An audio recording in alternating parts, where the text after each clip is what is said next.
बिन्यामीन शौकत। पाकिस्तान में आमतौर पर 4 इकसाम की जमीनें पाई जाती हैं। चिकनी जमीन, रेतली जमीन, जरखेज जमीन और पथरीली जमीन। इन चारों इकसाम की जमीनों के लिए गंदम के खादों की मुख्तलिफ इकसाम दरकार होती हैं, मगर हमारे किसान आमतौर पर एक ही खादें डालते हैं, जिसकी वजह से हमारी फी एकड़ पैदावार कम है।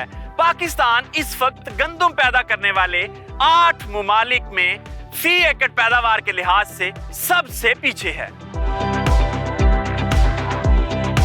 गंदम के शगुफे पैदावार का तयन करते हैं और जितने ज्यादा शगुफे होंगे उतनी ही ज्यादा पैदावार आएगी, और ज्यादा शगुफों का इन्हसार वक्ते काश्त, जमीन की तैयारी, मतवाजन खादें और जड़ी बूटियों का मुअस्सर कंट्रोल पर है। इसके अलावा अगर खादें जमीनी साख के मुताबिक इस्तेमाल हों तो हमारे किसान भी 30 मन से निकलकर 60 मन वाली ब्रैकेट में आ सकते हैं। आज का प्रोग्राम गंदम के पहले 30 से 40 दिन के बारे में है। हम किसानों को बताएंगे कि गंदम के शगुफे कैसे बढ़ाने हैं, पहले पानी के साथ कौन सी खादें इस्तेमाल करनी है और गंदम की जड़ी बूटियों को कैसे कंट्रोल करना है। इसके अलावा आपकी मुलाकात करवाएंगे गंदम की अच्छी पैदावार लेने वाले काश्तकारों से। पाकिस्तान भर में सालाना तकरीबन 22 मिलियन एकड़ से जायद रकबे पर गंदम काश्त की जाती है। फी एकड़ पैदावार 30 मन से भी कम होने के बायस हम मुल्क की जरूरत की गंदम भी बैरून ममालिक से इंपोर्ट कर रहे हैं। हमारी सालाना गंदम की खपत तकरीबन 28 मिलियन मैट्रिक टन है, जबकि सिर्फ 24 से 25 मिलियन टन मकामी सतह पर पैदा की जा रही है। दुनिया के अक्सर ममालिक में गंदम की फी एकड़ पैदावार 80 मन के करीब है। अगर हमारी पैदावार भी दुनिया के बराबर आ जाए तो हम इतने ही रकबे पर गंदम काश्त करके न सिर्फ मकामी जरूरत पूरी कर सकते हैं, बल्कि गंदम एक्सपोर्ट से अरबों डॉलर का कीमती ज़र मुबादला भी कमा सकते हैं। गंदम की फसल के पहले 30 से 40 दिन इंतहाई अहमियत के हामिल होते हैं। इसी दौरान गंदम अपने शगुफे बनाती है और फी एकड़ पौधों की तादाद का तयन भी करती है। फी एकड़ पौधों की तादाद 15 से 17 लाख के दरमियान होनी चाहिए, तभी आपकी 60 मन से जायद पैदावार आएगी, और ये तयन पहले 30 से 40 दिनों में हो रहा होता है। हमारे यहाँ गंदम की फी एकड़ पैदावार 30 मन से भी कम है, जबकि दुनिया में 100 मन तक पहुंच चुकी है। वजह सिर्फ ये है कि पहले 30 से 40 दिन गंदम की फसल की हिफाजत नहीं की जाती। आइए आपको बताते हैं कि शगुफे बढ़ाना क्यों जरूरी है। गंदम के शगुफों की 2 इकसाम होती हैं, प्राइमरी और सेकेंडरी टिलर्स। बुनियादी शगुफे का सिट्टा ज्यादा बड़ा और दानों की मिकदार ज्यादा, जबकि सेकेंडरी शगुफे में सिट्टा छोटा और दानों की मिकदार कम होती है। इसलिए कोशिश करनी चाहिए कि प्राइमरी टिलर्स ज्यादा हों, जो बर वक्त बिजाई और 4 बाय 4 इंच के फासले पर गंदम ड्रिल करने से ही मुमकिन है। पहले पानी के साथ इस्तेमाल होने वाली मतवाजन खादें भी टिलर्स बढ़ाने में अहम किरदार अदा करती हैं। खड़ी फसल में 1 स्क्वायर मीटर में 300 से 400 शगुफों का मतलब है कि फी एकड़ पौधों की तादाद पूरी है।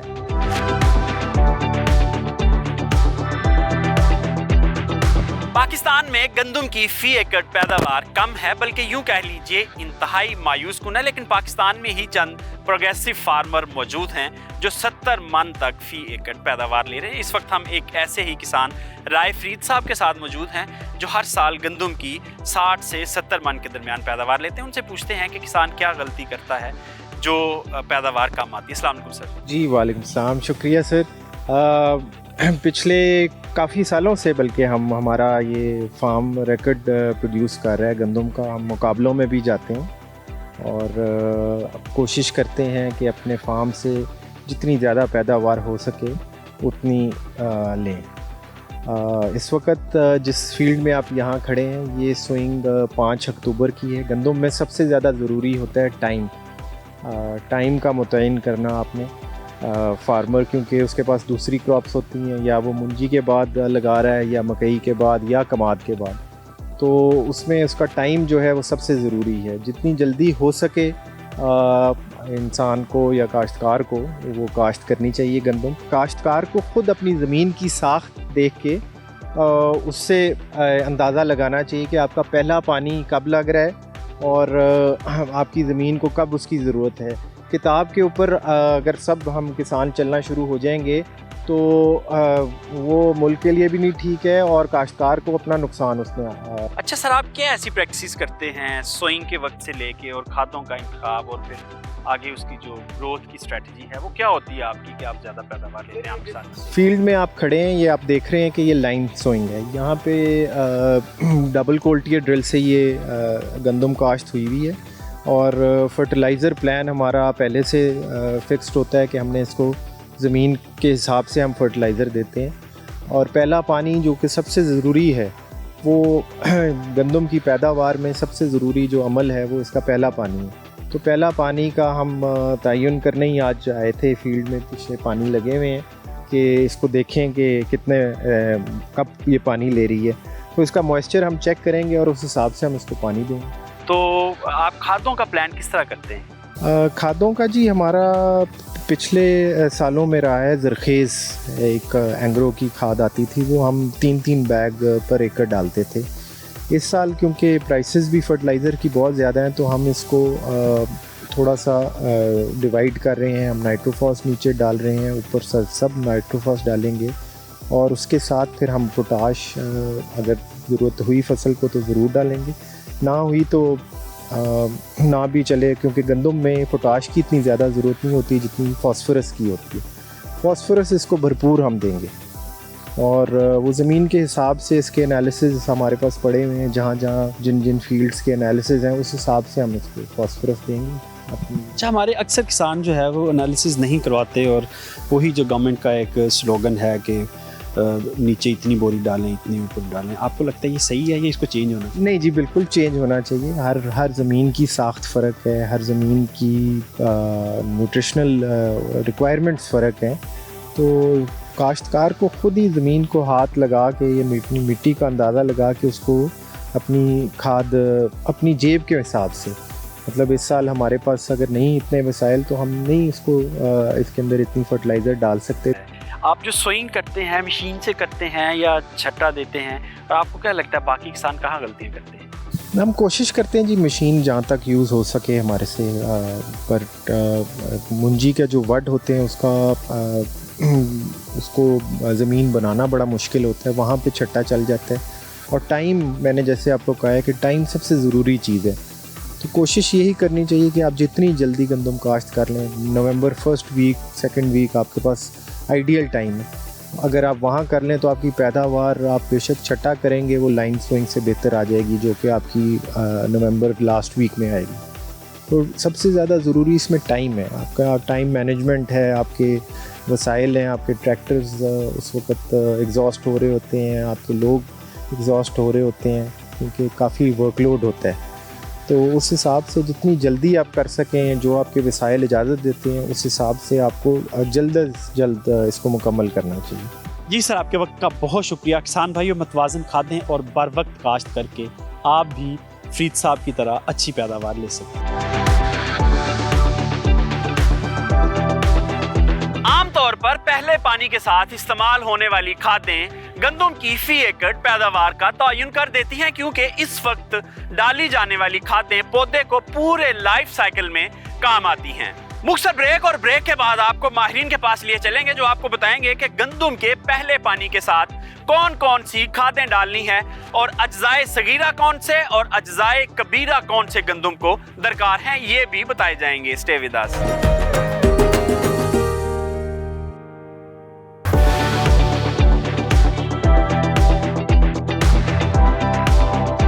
Welcome back. पाकिस्तान में खाद बनाने वाले कारखाने 20 से ज्यादा इकसाम की मुख्तलिफ खादें बना रहे हैं, जो जमीनी साख्त के लिहाज से मुख्तलिफ तरह की जमीन के लिए मुख्तलिफ खाद की फार्मूलेशन की जाती है।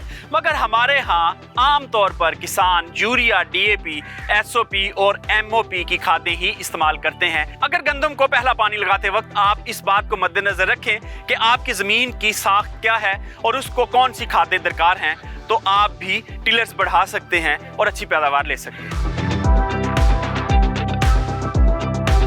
गंदुम की अच्छी पैदावार के लिए 80 किलो नाइट्रोजन, 32 किलो फास्फोरस और 91 किलो पोटाश दरकार होती है, मगर ये तीनों खादें मुख्तलिफ फार्मूलेशन में मार्केट में दस्तयाब हैं। किसानों को खादों का चुनाव करते वक्त जमीन की साख, वक्त काश्त और फसल की ज़ाहरी हालत को मद्देनजर रखते हुए करना चाहिए।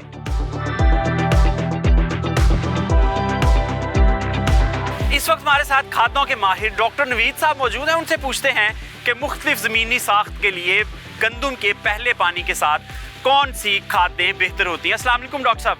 जी वालेकुम अस्सलाम। जी डॉक्टर साहब फरमाइए, इस वक्त अक्सर इलाकों में गंदुम को पहला पानी लग रहा है और किसानों को गाइड करते हैं कि मुख्तलिफ ज़मीनी नौइयत के हिसाब से वो इस वक्त कौन सी खादें डालें। जी ऐसे है जी, देखें जो गंदम की है उसमें जो फास्फोरसी और जो पोटाश की खाद होती है वो तो मैक्सिमम कोशिश करते हैं कि बिजाई के वक्त डाल दें, लेकिन बाज़ औक़ात ये होता है कि अवेलेबल नहीं होती या ज़मींदार के पास उनके पास उसको ख़रीदने की ताकत नहीं होती, तो उस वक्त महकमा ये सिफारिश करता है कि आप जो फास्फोरस की खाद है और जो पोटाश की खाद है उससे ज़्यादा अगर आप देर कर रहे हैं तो आपको पहले पानी के साथ आपको वो डाल देनी चाहिए। इस सिलसिले में जो हमारी भारी ज़मीनें हैं, उनके ज़रख़ेज़ ज़मीनें हैं, उनके अंदर जो है वो उनकी खाद की मिक़दार वो कम इस्तेमाल होती है। जो हमारी कमज़ोर ज़मीनें हैं उनके अंदर हम DAP 2 बोरी यूरिया और 1 बोरी पोटाश इस्तेमाल करते हैं, लेकिन जो हमारी दरमियानी ज़मीनें, जो हमारी अच्छी ज़मीन होती है उसके अंदर हम इसको ये करते हैं कि 1.5 बोरी DAP, 1.5 बोरी यूरिया और 1 बोरी पोटाश को इस्तेमाल कर लेते हैं। और पहले पानी के साथ ये जो हमारी भारी ज़मीनें हैं उनके अंदर तो हमें कोई इशू नहीं है, लेकिन जो हमारी रेतली ज़मीनें हैं उनके अंदर क्योंकि खाद के ज़ाया होने का डर होता है, पानी के साथ यूरिया खाद जो ख़ास तौर पे होती है वो नीचे लीच डाउन कर जाती है, तो हम महकमा ये ज़राई साइंसदान ये रिकमेंड करते हैं कि आप यूरिया की जो खाद है उसे मुख्तलिफ स्प्लिट्स के अंदर, मुख्तलिफ हिस्सों के अंदर बांट के डालें और उसको पहले पानी के साथ, दूसरे पानी के साथ और मैक्सिमम तीसरे पानी के साथ तक उसको मुकम्मल कर लें। रेतले इलाकों में इस वक्त तो पहले पानी के साथ कौन सी DAP इस्तेमाल करें? हम ये रिकमेंड करते हैं कि अगर आपने पहले पानी के साथ डालनी है तो DAP खाद जो है वो डालें। खाद पक्के वाटके रकबे हैं जिन्हें क्ले सॉइल भी कहा जाता है, या हमारा सारा राइस बेल्ट जो है, इसमें किसान पहले पानी के साथ किन खादों का इस्तेमाल करें? देखिए जी, खादें तो हमने यही इस्तेमाल करनी है, लेकिन मसला ये होता है कि जो राइस के बाद, जो झोने के बाद, चावल के बाद फसल आती है उसमें पहला पानी जो होता है वो लेट हो जाता है, वो उसमें कोई ज़मीन के अंदर वत्तर होता है, तो हम ये कोशिश करते हैं कि उसमें पानी 30 से 35 दिन के बाद लगाया जाए।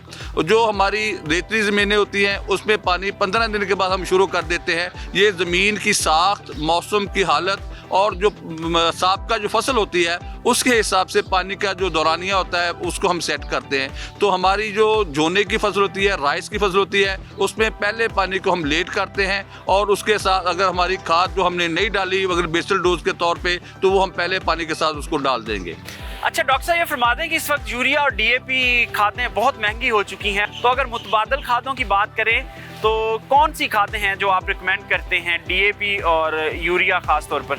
देखिए जी, इसमें तो हम नाइट्रोफास को भी यूज़ करते हैं, हम SSP भी डालते हैं जो खाते होती है, और उसके बाद हम ये कोशिश करते हैं कि अगर SOP, MOP, पोटाश की खाते हम डालते हैं, लेकिन बिलफर्ज हमारे पास हमारी जो ये सिंथेटिक या केमिकल खाते हैं इसके मुतबादल के तौर पे या इनके साथ मिला के हम ये कहते हैं कि आप कंपोस्ट डालें, आप जो वर्मी कंपोस्ट डालें, रूढ़ी डालें, इस तरह ये कॉम्बिनेशन जब बन जाएगा तो फसल जो है वो बहुत अच्छी हो जाती है।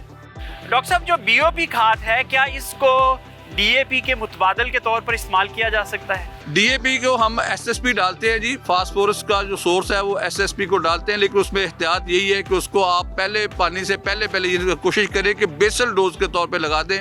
वो स्लोली रिलीजिंग है तो उसको आप बेसल डोज डालेंगे तो फिर वो आपका वो, और उसके बाद नाइट्रोफास जो खाद है वो उसका कॉम्बिनेशन इसके साथ बनाया जा सकता है। कौन कौन से ऐसे ज़रूरी अनासर हैं, फर्टिलाइजर एलिमेंट्स हैं जो इस वक्त गंदुम को दरकार होते हैं, मुख्तलिफ ज़मीनी नौइयत के हिसाब से बताइएगा? देखिए जी, अज्जाए कबीरा के साथ साथ जो अज्जाए सगीरा है जिसमें अंदर जिंक है, बोरान है, सल्फर है, ये 3 बहुत ही अहम अज्जा है जिनकी जो ज़मीन के अंदर हमें डालने चाहिए, पौधों की ज़रूरत होती है। सल्फर जो है वो पौधे की एफिशिएंसी को बढ़ाता है, जो बाकी खादें या उनको लेने के लिए उसको अब्जॉर्ब करने की एफिशिएंसी बढ़ा देता है। जिंक जो है और जो बोरान है ये अगर हमारा 45 होगा, हमारा सीड इसके अंदर ये मिकदार ज़्यादा होगी, तो हमारी सेहत के लिए जिंक की और बोरान की बहुत ज़्यादा ज़रूरत है। तो हम ये क्या करते हैं कि मैक्सिमम पहले पानी के साथ तक हम इसको डिले नहीं करते, हम जिंक सल्फेट डाल देते हैं 5 किलो फी एकड़ के हिसाब से, या हम बोरिक एसिड या बोरक्स है वो 2 से 2.5 किलो फी एकड़ के हिसाब से हम पहले पानी के साथ डाल देते हैं। और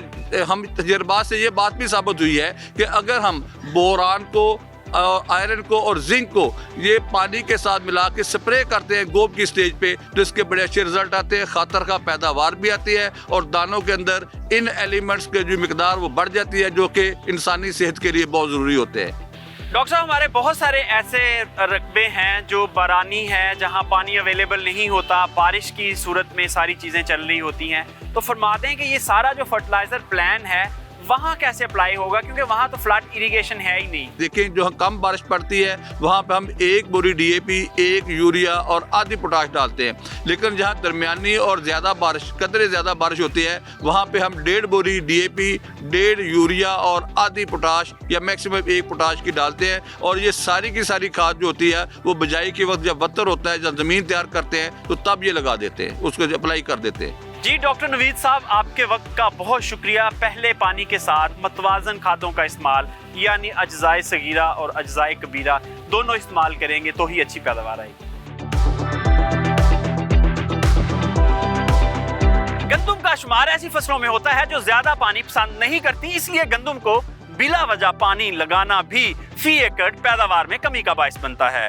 पानी कब लगाना चाहिए, ये ऐसा सवाल है जो हर किसान पूछता है, तो इसका जवाब दिनों में नहीं दिया जा सकता, बल्कि इलाका, जमीन की साख्त और वक्ते काश्त के हिसाब से पहला पानी कभी कभी 10 दिनों में, जबकि बास औकात 1 महीने तक लगता है। गंदम की फसल को पहला पानी कब लगना है, इसका साइंसी तरीका यह है कि आप अपनी फसल की जड़ों से 3 से 4 इंच मिट्टी हटाइए और नीचे वत्तर चेक कीजिए, मिट्टी का लड्डू बनाने की कोशिश करें, और अगर ये लड्डू बन जाए तो इसका मतलब है कि आपकी जमीन में वत्तर बरकरार है, अभी पानी की जरूरत नहीं है। और अगर इस तरह मिट्टी बिखर जाए तो इसका मतलब है कि वत्तर खुश्क हो चुका है, अब आपकी जमीन को पहला पानी लगना चाहिए।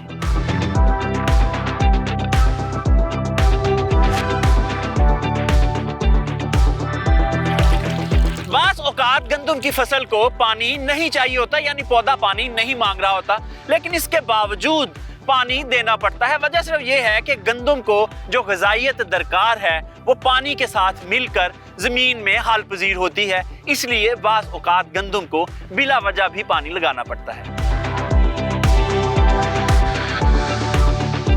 गंदम की फसल में पाई जाने वाली जड़ी बूटियां भी 30 से 40% तक फी एकड़ पैदावार में कमी का बायस बनती है, इसलिए इनको बर वक्त तल्फ करना इंतहाई जरूरी है। ऐसे किसान जो अभी गंदम काश्त कर रहे हैं, उनके लिए जरूरी है कि गंदम बुवाई के अगले ही दिन प्री इमरजेंसी स्प्रे कर दें, ताकि जड़ी बूटियां उगने ही ना पाएं। जब जड़ी बूटियां उग जाती हैं तो उस सूरत में स्प्रे करने से गंदम की फसल भी दबाव में चली जाती है। आइए आपको बताते हैं कि गंदम की जड़ी बूटियां कौन कौन सी हैं और उनको कैसे तलफ किया जा सकता है, और किस उम्र तक जड़ी बूटियों को तल्फ करना चाहिए और बाद में छोड़ देना चाहिए।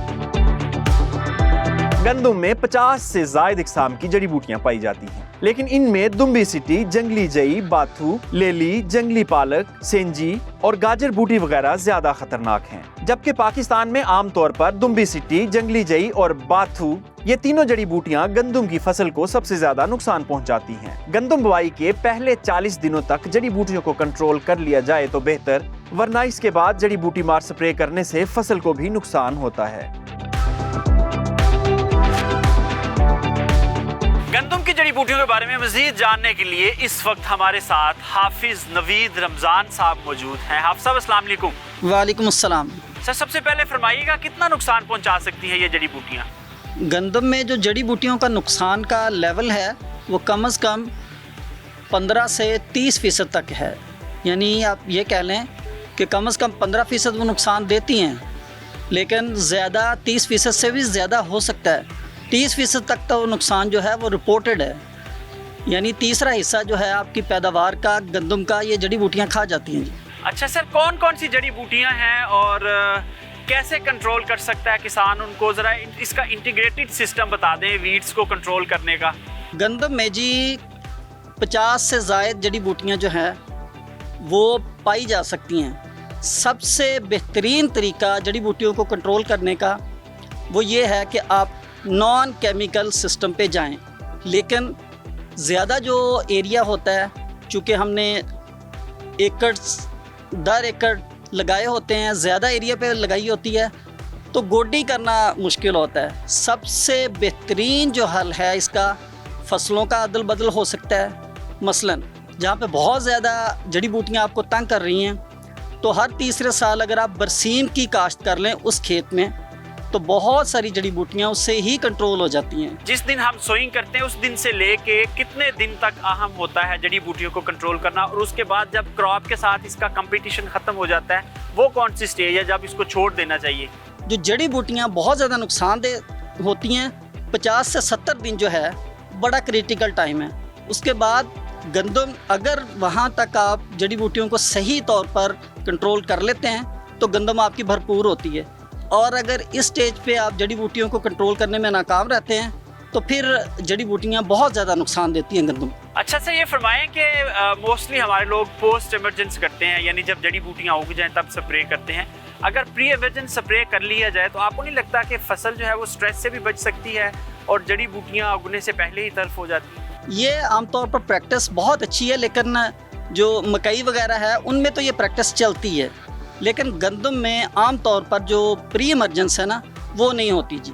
वो उसमें जड़ी बूटियाँ उग आएँ तो तब ही हम स्प्रे करते हैं। मसलन पहला पानी जब लगता है तो वत्तर कंडीशन आती है, तो उसमें अगर सिर्फ चौड़े पत्ते वालियाँ हैं तो फिर चौड़े पत्ते वाली जो जड़ी बूटियाँ हैं उनके लिए बक्ट्रल सुपर और इससे मिलती जुलती जो अच्छी अद्वियात हैं उनका स्प्रे करें। और अगर सिर्फ नुकीले पत्ते वाली हैं तो उनके लिए एक्सियल, टॉपिक या पोमा सुपर वगैरह। पोमा सुपर अब आजकल शायद मार्केट में अवेलेबल नहीं है, तो इस तरह उनका हो सकता है। कुछ ब्रॉड स्पेक्ट्रम भी अवेलेबल हैं जी, जो दोनों तरह की जड़ी बूटियों को कंट्रोल करने में काफ़ी मुआवन साबित होती हैं। गंदम जो स्प्रे के बाद स्ट्रेस में जाती है, जितनी बड़ी गंदम को स्प्रे करेंगे उतना ही ज़्यादा क्रॉप पे स्ट्रेस आएगा, तो उसका क्या इलाज है कि वो स्ट्रेस में ना जाए गंदम? सर, इसके लिए मैंने आपसे अर्ज़ किया है, सबसे अच्छा तरीका तो ये है कि हम स्प्रे से जान छुड़वा लें। लेकिन ये चूँकि मुमकिनात में शामिल नहीं है अब, तो लिहाजा हमें स्प्रे करना ही पड़ता है। इसके लिए जो वत्तर का सूरत हाल है, वत्तर बेहतर होना बड़ा ज़रूरी है। बारिश का इम्कान है, स्प्रे नहीं करें। धुंध की जो कंडीशन है, अगर धुंध प्रिवेल कर रही है तो फिर स्प्रे आप नहीं करें। स्प्रे के लिए ये रिकमेंड किया जाता है कि धूप निकल आए और आपकी जब शबनम उतर जाए तो ये बहुत अच्छा टाइम है, बेहतरीन टाइम है आपके स्प्रे करने के लिए। जी, आपका बहुत शुक्रिया। जड़ी बूटियाँ आपकी फसल को 30 से 40% तक नुकसान पहुंचा सकती हैं, इन्हें बर वक्त कंट्रोल करना इंतहाई ज़रूरी है। गंदम के शगुफे इस बात का तयन करते हैं कि आपकी फी एकड़ पैदावार 30 मन आएगी या 60 मन। जितने ज्यादा शगुफे उतनी ही ज्यादा पैदावार। मुख्तसर ब्रेक, और ब्रेक के बाद आपको गंदम काश्त के माहिरीन से मिलवाएंगे और उनसे पूछेंगे कि गंदम के टिलर्स को कैसे बढ़ाना है। स्टे विद अस।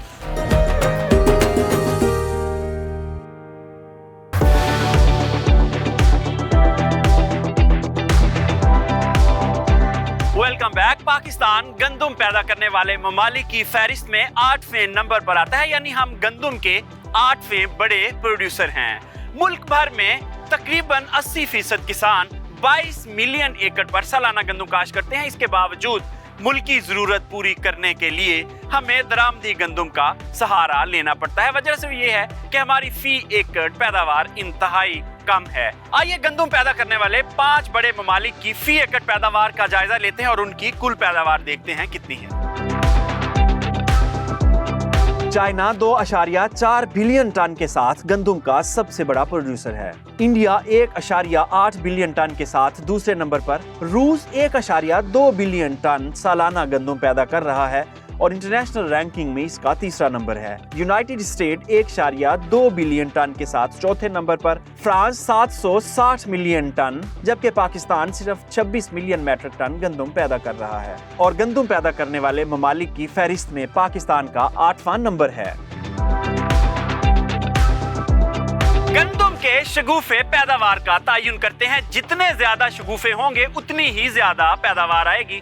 और शगुफे कैसे बढ़ाने हैं, इस बात का इन्हसार जमीन की तैयारी, वक्ते काश्त, मतवाजन खादें और जड़ी बूटियों का मुअस्सर कंट्रोल पर है। अगर हमारे किसान जमीनी साख्त के लिहाज से मतवाजन खादें इस्तेमाल करें तो हम भी 30 मन फी एकड़ की ब्रैकेट से निकलकर 60 मन फी एकड़ की ब्रैकेट में आ सकते हैं।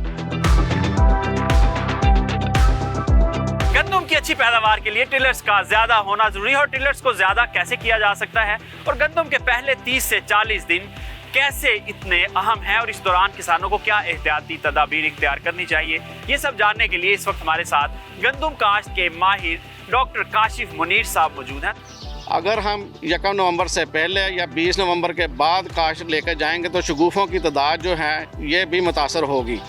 दूसरी चीज़ जो है बीज है, ये यानी कि सीड रेट है, ये कितना हमने बीज इस्तेमाल करना है। 1 नवंबर से लेकर 20 नवंबर तक अगर हम काश्त करेंगे तो इसमें हमें 40 केजी या 45 केजी जो सीड है ये ड्रिल के साथ इस्तेमाल करना होगा। और अगर हम छट्टे के साथ बिजाई करेंगे तो हमें 50 केजी सीड इस्तेमाल करना होगा।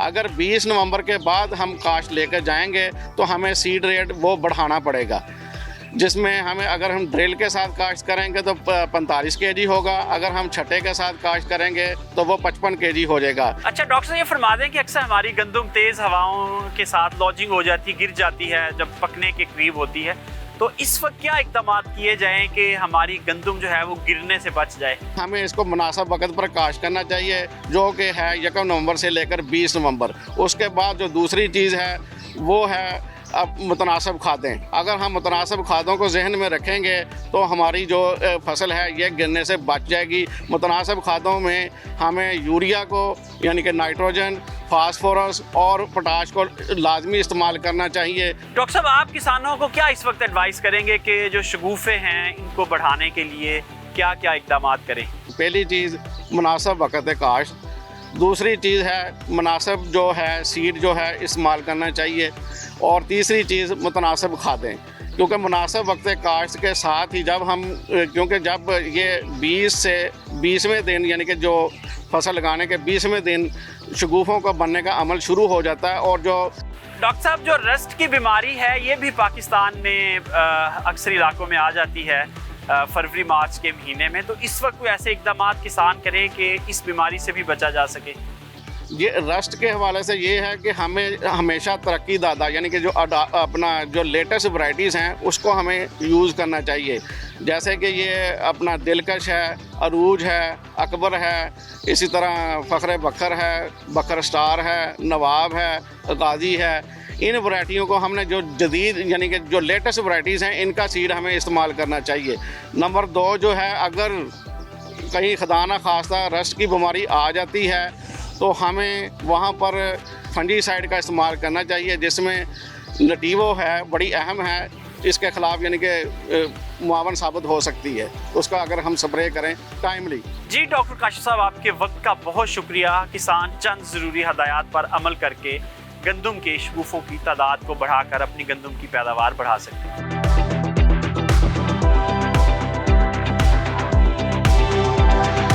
दुनिया में सबसे ज्यादा फी एकड़ पैदावार का रिकॉर्ड न्यूजीलैंड के किसान एरिक वाटसन के पास है, जिन्होंने 3 साल कबल 160 मन फी एकड़ पैदावार लेकर गंदम पैदा करने वाले ममालिक को हैरत में डाल दिया और आज तक कोई भी मुल्क ये रिकॉर्ड नहीं तोड़ सका। आइए आपको बताते हैं कि एरिक वाटसन गंदम लगाते वक्त क्या क्या काम करते हैं।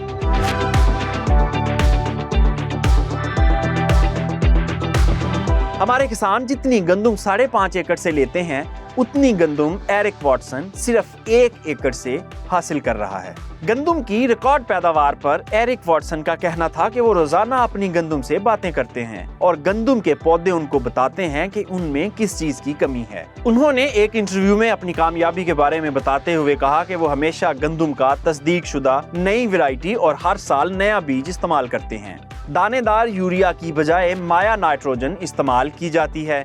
आबपाशी उस वक्त करते हैं जब फसल की जड़ों में नमी की मिकदार 20% से कम हो। मतवाजन खादें जमीन की जांच के बाद इस्तेमाल करना भी उनकी कामयाबी की बड़ी वजह बताया जाता है।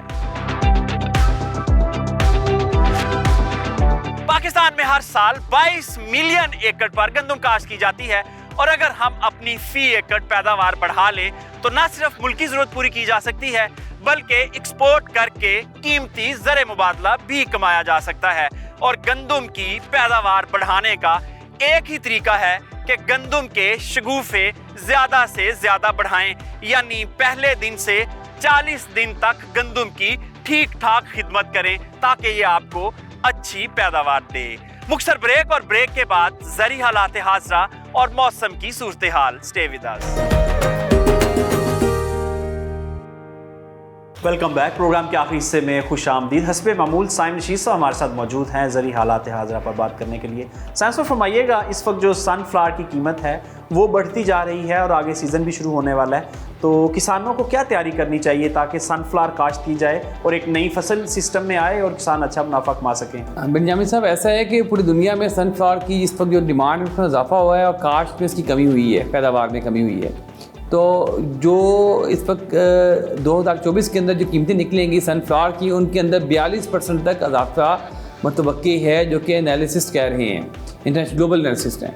इसका मतलब हो गया कि पाकिस्तान जो सनफ्लावर का तेल इंपोर्ट करता है अपने इस्तेमाल के लिए लोकल ज़रूरत के अलावा, तो वो हमें बहुत महंगा पड़ेगा। तो इसका हल यही है कि पाकिस्तान में सनफ्लावर की जो सी फसल है उस पर तवज्जो दी जाए और ये जनवरी से काश्त होना शुरू होता है पाकिस्तान में। जनवरी फरवरी 2 महीने इसके काश्त के होते हैं। सैमसंग में पहले भी बात कर चुके हैं कि जो जिस तरह हमारे पास जो जनवरी और फरवरी में ज़मीनें खाली होंगी उनमें 2 ऑप्शंस अब किसान के पास हैं।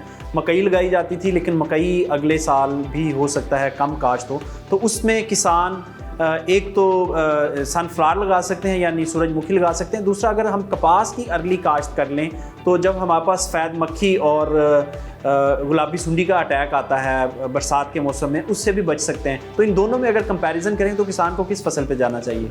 देखिए, कंपैरिजन ये है कि कपास का जो इस साल हाल हुआ और रियासती इदारों ने इस तरह कपास को बयारों मददगार छोड़ दिया और उससे सुतीली औलाद जैसा सलूक किया, तो मुझे नहीं लगता कि अगले साल कपास का एरिया बढ़ेगा। बल्कि मेरे इस वक्त कपास के जो साउथ पंजाब के मेरे अपने जो कंसल्टेंसी में फार्मर्स हैं वो सब शिद्दत से इनकार कर रहे हैं कि अगले साल हम कपास कम लगाएंगे। अगर कोई 100 एकड़ लगाता था तो 20 एकड़ से ऊपर प्लान नहीं कर रहा। जी साहब से बिल्कुल दुरुस्त फरमाया। हम अक्सर किसानों को भी बताते रहते हैं और हुकूमती इदारों को भी वार्न करते रहते हैं कि किसानों के साथ इस कदर जुल्म व ज़्यादती ना की जाए। बावसूख ज़राए के मुताबिक हुकूमत ने 4000 फी मन गंदम की कीमत तो मुकर्रर कर दी है, लेकिन बताया जा रहा है कि इस साल जो बाइंग है यानी गंदम की ख़रीदारी है वो कम की जाएगी। तो साहब साहब क्या कहेंगे, इसमें कितनी सदाकत है और अगर हुकूमत ने ऐसा किया तो किसानों का क्या रिएक्शन होगा? ये एक बहुत बड़ा बहरान पैदा हो जाएगा। देखें, गंदम की इस वक्त जो कॉस्ट है, ठेका, पानी, खादें और बीज, उसके अंदर एवरेज 40% इजाफा हो चुका है।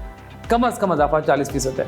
और अगर आप अगले साल स्पोर्ट प्राइस को बढ़ाते नहीं हैं, मैं तो बढ़ाने के हक पे हूँ कि कम अज़ कम स्पोर्ट प्राइस 4500 या 4400 होनी चाहिए। अगर आप नहीं करते और 4000 रुपये भी आप खरीदारी नहीं करते तो आप पूरे मुल्क में एक बरहानी कैफियत पैदा कर देंगे। अच्छा सैम साहब, इस साल जो कपास का काश्तकार है उसको भी कीमत पूरी नहीं मिली। मकई वाला भी किसान 40 से 50% सस्ती मकई दे रहा है। इसके अलावा बाकी भी अजनास हम देखते हैं तो किसानों को कोई खातरफा मुनाफा नहीं मिला और आखिरी उम्मीद ये थी किसानों की, और जो ख़ास तौर पर ठेके पे ज़मीन काश्त करते हैं, कि गंदम की पैदावार लेके हम ठेका भी अदा करेंगे और शायद कुछ मुनाफा भी मिल जाए। अगर खुदा न खास्ता इस तरह जैसे एक्सपेक्ट किया जा रहा है कि हुकूमत की तरफ से किया जाएगा, तो इस सूरत में फिर किसान का लाया अमल क्या होगा? किसान का कोई लाया अमल नहीं है। किसान हमारा जो है वो बिल्कुल बेबस है। और अगर किसान के पास कोई लाया अमल होता या उनके अंदर यूनिटी इत्तेहाद होता या उनकी कोई ऑर्गेनाइजेशन इतनी ज़्यादा स्ट्रांग होती तो वो बहुत बेहतर पहले इस मसले को हल कर चुके होते, ये मसाइल आते ही ना। अच्छा, क्या वजह है हमारी जो एग्रीकल्चर की एसोसिएशंस हैं दुनिया में बहुत मजबूत है। आप इंडिया में देखें, ये फार्म रिफॉर्म्स एक्ट जो आया था, मोदी को बैकआउट करना पड़ा कि 6 माह तक एहतजाज किया किसानों ने, सड़कें ब्लॉक की, धरने दिए, बिल आखिर हुकूमत बैकआउट कर गई। लेकिन पाकिस्तान में हमें कोई ऐसी एसोसिएशन, कोई ऐसा धड़ा, कोई ऐसा किसानों की तंजीम नज़र नहीं आती जो इस लेवल पे कोई जो डिसीजन है गवर्नमेंट का उसको बैकआउट करवा सके। देखिए, पाकिस्तान में इस वक्त किसान इत्तेहाद के नाम से 5 धड़े मौजूद में हैं, इस वजूद हैं किसान इत्तेहाद के नाम से, पाकिस्तान किसान इत्तेहाद के, और सबका यही हाल है कि वो जो उनके लीडरान हैं वो अपने मफादात को देखते हैं और वो जितनी भी कोई किसानों को लॉलीपॉप देते हैं उनका मकसद ये होता है कि वो खुद कोई बेनिफिट गवर्नमेंट से ले लें और चुप होकर बैठ दें। अच्छा सैम साहब, खाद का बहरान भी शिद्दत इख्तियार कर चुका है। इस वक्त 5,000 तक पहुंच चुका है एक बैग और 16,000 तक DAP पहुंच चुकी है। NP भी महंगी हो गई है, हालांकि ये इनवॉइस प्राइस से नीचे बेच रहे थे डीलर्स, अब वो भी 1,000 पे इनवॉइस प्राइस से ऊपर बेची जा रही है। तो आप पूरे सिनेरियो को कैसे देखते हैं? हम पहले भी बड़ी दफ़ा इस पे बात कर चुके हैं। मियां साहब अब इतनी बड़ा बात कर चुके हैं, मुझे लगता है कि इनके ऊपर ना सील लग चुकी है, इनके दिलों पे मोहरें लग चुकी हैं जो कि इसके निगहबान है खुराक के। हो ये रहा है, मैं अगर इसको आपको करूँ कि आप कह सकते हैं कि पाकिस्तान में खाद के जो बनाने वाले कारखानों के कारखानादार और डीलर्स थे, उनके खुदकश हमलों से करोड़ों किसान इस वक्त ज़ख्मी हैं, लाचार, मददगार हैं, और महकमा ज़राअत और सिविल इंतज़ामिया बदस्तूर जो ज़रई दहशतगर्द है उनके लिए सहूलतकार और मददगार का किरदार अदा करने में मुस्तैद हैं। तो मेरी इल्तमास है इस वक्त महकमा ज़राअत से और रियासती मशीनरी से, वज़ीर आला साहिबान से, प्राइम मिनिस्टर साहिबान से, जो केयर टेकर हैं, वज़रा साहब से, सेक्रेटरी साहब से, कि आप खुदारा नोटिस लेना बंद कर दें। जब आप नोटिस लेते हैं तो ये खादें मज़ीद महंगी हो जाती हैं। आप अपने नोटिस अपने कमरे में लें, उनको अनाउंस मत करें। आप कुछ कर नहीं सकते तो छोड़ क्यों नहीं देते हैं इसका पीछा। इस वक्त हमारे साथ असलम चौधरी साहब मौजूद हैं, उनसे मौसम की सूरत हाल पूछते हैं। अस्सलाम वालेकुम सर, फरमाइएगा आइंदा हफ्ता पाकिस्तान भर में मौसम कैसा रहेगा? इस्लामाबाद और पुठवा रीजन में शदीद सर्दी होगी और बारिश का इम्कान है, जबकि लाहौर समेत पंजाब के अक्सर मकामात पर मौसम खुश्क रहने का इम्कान है। कराची समेत सिंध के अक्सर मकामात पर मौसम खुश्क रहेगा। कोयटा समेत बलूचिस्तान के ज़्यादातर हिस्सों में मौसम खुश्क रहेगा, लेकिन कोयटा में बारिश होने का इम्कान है। पेशावर समेत KP के मालाकंड, हज़ारा और चित्राम वगैरह में बारिश हो सकती है, और जो साउथ KP है इसमें ज़्यादातर मौसम खुश्क रहने का इम्कान है। गिलगित बल्तिस्तान और कश्मीर में आने वाले वीक के दौरान बारिश का इम्कान है। जी सर, ये बता दें कि मुख्तलिफ इलाकों में दर्जा हरारत कहाँ तक जाने के इम्कानात हैं? जी, अगर टेम्परेचर की बात की जाए तो आने वाले वीक के दौरान मौसम ज़्यादा सर्द होगा। इस्लामाबाद में कम से कम दर्जा हरारत 3 डिग्री सेंटीग्रेड, लाहौर में 8 डिग्री सेंटीग्रेड, कराची में 12 डिग्री सेंटीग्रेड, कोयटा में -3 डिग्री सेंटीग्रेड, पेशावर में 4 डिग्री सेंटीग्रेड, गिलगित में -3 डिग्री सेंटीग्रेड, जबकि मुजफ्फराबाद में मिनिमम टेम्परेचर 2 डिग्री सेंटीग्रेड तक रहने का इम्कान है। जी असलम चौधरी साहब, आपके वक्त का बहुत शुक्रिया। साइम साहब, आपके वक्त का भी बहुत शुक्रिया। इसके साथ ही प्रोग्राम का वक्त ख़त्म होता है, इजाज़त दीजिए, खुदा हाफिज़।